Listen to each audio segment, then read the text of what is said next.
So recently, I got the hard part out of the way and finally completed my Kaiser Wand. Got it affixed, got the wand. Of course, still the waiting game's going to be getting Talis so that I can multi-weapon it, and I will say for sure, playing with Kaiser Wand only is definitely hard with not having Talis or even jet boots. But that's not the purpose of the day.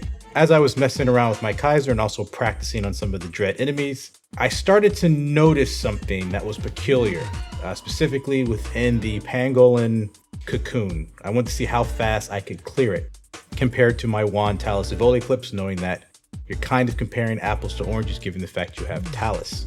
But what you're going to see in these clips is that I actually cleared the quest faster, or the trial faster cocoon, with the Evoliclipse than I did with the Kaiser weapon.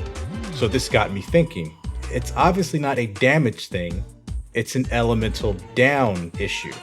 One of the issues that Wand has is that compared to Talis, it on average, even though it gets a little tricky depending on the attack, does pretty much half per second of what Talis can do. And so essentially, as you'll see in these clips, the reason I was able to complete it faster with Talis is because I was able to burn the boss. When I had Wand with Fire Element, I was not able to do it. So it got me thinking, how would things change if I didn't apply Fire Element to the Wand for Kaiser?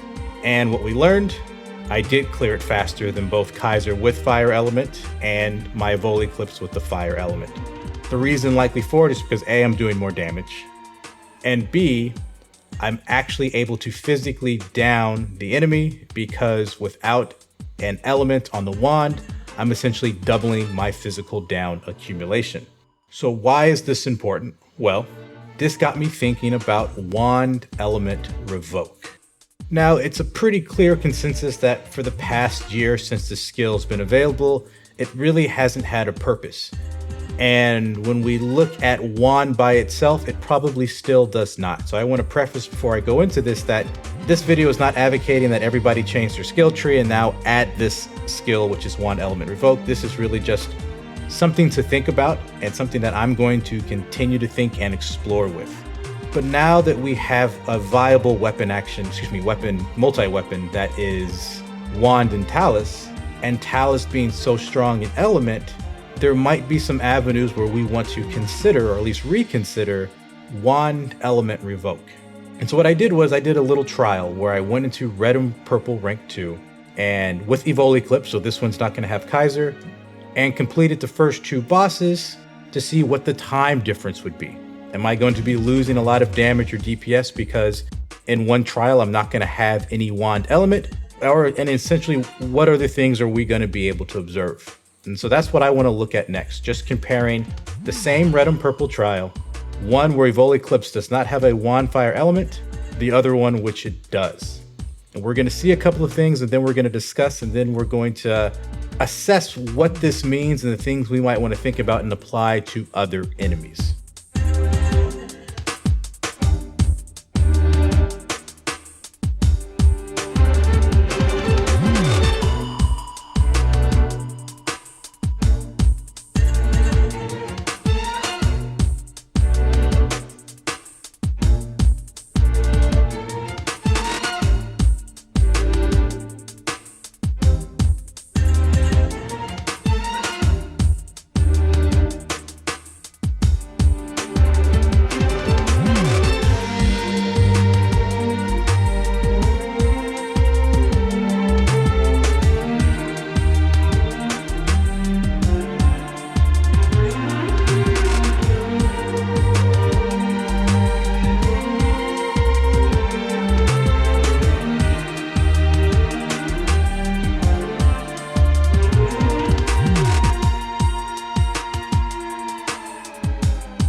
So to start, by some random stroke of luck, I was able to kill Lizentos in both trials at the same time. What do we see at the end? The non-element wand, or the wand that was only doing physical damage, cleared Fortis by about 4 seconds faster, but that's not important because due to RNG, attack patterns, and other things, that can easily flip-flop depending on, what time of day it is. What this does help confirm is that overall, the DPS loss of not using element is not very substantial, and there's more important things to consider. What is important is the number of element downs and when they occur. Not surprising, the condition that had Wand Wind Element caused Fortis to have 2 elemental downs versus the physical wand, which only caused 1. The issue with having 2 downs was that when we downed Fortis the first time, it was before I had broken all of its shields. So essentially the weak spot was not exposed. I had used Xandion, and essentially I was using Xandion with only a 10% increase in damage coming from Shifta down and also my fighter subclass. This was different from the non-elemental condition where I was able to break all of Fortis's shield legs, causing it to have the elemental down with its weak spot exposed. Essentially that being the difference when I used Xandion in that situation, the non-wind element condition cleared faster. So of course, if I had held Xandion in the wind condition and waited for that second down, I probably would have cleared that boss faster or around the same time. Now, what's important here is that this is Retem purple lower level, which means less health. We have to remember that when it comes to elements and physical down scaling, it is scaled based on their health. So I was able in this situation to trigger a second down. That might not be the case in rank 3 or an enemy that is closer to level 60, as because their health would be larger and the amount of elemental down that I would have to apply potentially might outscale within a specific time frame of getting a second down. So not saying that it's unlikely, but it might be more difficult. Because of this, when I use Xandion on the leg shields, in future cases, I might not get a second down when the weak spot is exposed. So this is interesting because we now have to take some things into account from this trial. One of those things is power curves, and I've spoken about this before, but essentially when we'll have our most powerful abilities. So in this case, let's think about Photon Blast. Let's also think about compound techniques. If we can prolong the duration before we down an enemy, we're gonna have those abilities more available. In addition, prolonging downs might situate us into a position to where the enemy is now exposed from a weak standpoint. I don't have to worry about the shields. I'm not wasting downs on shields. I now am downing the enemy when it is exposed. So not only do I have the tools such as Photon Blast or compound techniques, I'm using them in the ideal situation where I'm hitting the weak point. So instead of doing 110% damage, taking into account Shifta and my fighter subclass, I'm doing upwards to 160, 165 damage when we take into account the weak point multiplier. I think this is especially important for Techter Fighter and probably to some degree Techter Force, because without jet boots, our main power is going to come from skills that take time to charge. Photon Blast and compound techniques. So we want to make sure that we're not downing the enemy when we don't have those available, and we're not downing the enemy when we can't do maximum damage via weak point. For Techter Bouncer, this is a little different because you have jet boots. You have jet boot intensity, where essentially you do want to down as quickly as possible, or not as quickly as possible, but more frequently, because that's when you're going to ideally be able to use jet boot intensity. So there are some class differences going on. But speaking of Techter Bouncer outside of jet boots, if we just look at the skills, specifically the down accumulation skill, if you're not using jet boots, and let's say for whatever reason you're using Wand Talis as Techter Bouncer, which you most certainly can, that additional 15%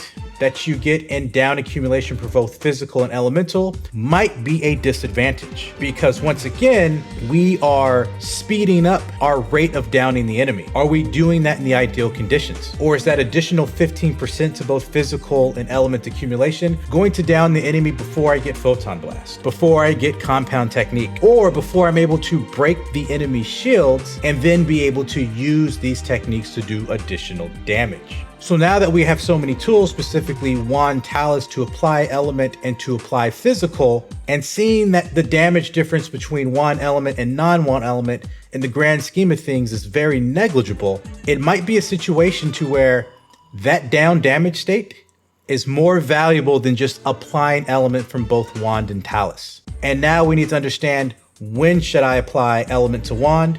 When should I pull away? This is where I think the puzzle really lies, of which enemy do I turn Wand Element on at the start of the fight, or when do I use it? When do I turn it off? When do I turn it on? There are probably some helpful tips, such as if the enemy has an exposed weak point, you can probably turn element on because you have your ideal condition in front of you. You don't have to worry about downing the enemy and not having that available. But when the enemy is shielded, whether that's at the beginning of the fight or in the case of the Kavaris doll Raylan, has its core exposed early, but then hides it during its second phase, you might want to turn it off so you're not going to burn it or her when she doesn't have her core exposed.